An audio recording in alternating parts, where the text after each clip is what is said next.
prompt decoding and translation of one of the December 6th intercepts would have pointed out clearly to the War and Navy departments that a surprise attack on Pearl Harbor was planned. After discussing the lack of balloon barrage defense, the consul at Honolulu reported as follows to Tokyo, quote, "However, even though they have actually made preparations because they must control the air over the water and land runways of the airports in the vicinity of Pearl Harbor, Hickam, Ford, and Eva, there are limits to the balloon defense of Pearl Harbor. I imagine that in all probability there is considerable opportunity left to take advantage for a surprise attack against these places," unquote. I would like to sum up my conclusions. There will be a certain amount of repetition, but I think that it's desirable. On December 7th, 1941, I was obeying my instructions from Washington as I understood them, and as the War Department had every reason to know that I understood them, and was acting in accordance with the information which was available to me at that time. Little information was available to me.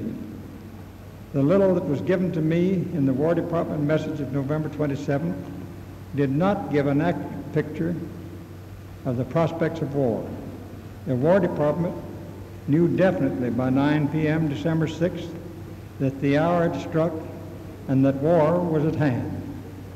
By 9 a.m. December 7th, the War Department knew the hour of attack. None of this information was given to me.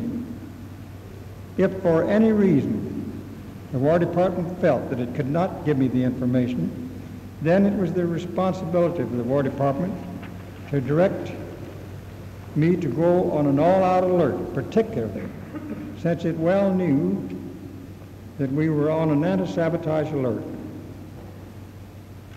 The Hawaiian Department was not provided with agencies for obtaining Japanese information outside of Hawaii and was dependent on the War Department for such information.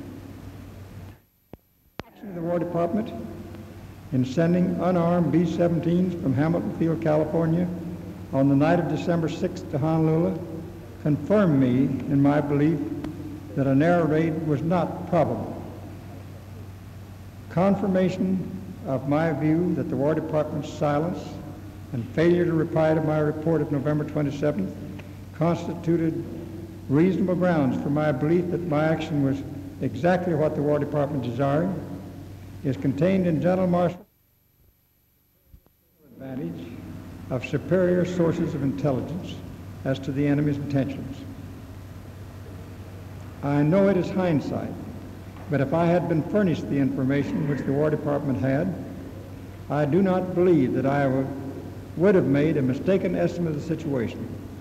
To make my meaning clear, I want to add that I do not believe that my estimate of the situation was due to any carelessness on my part or the part of the senior Army and Navy officers with whom I consulted.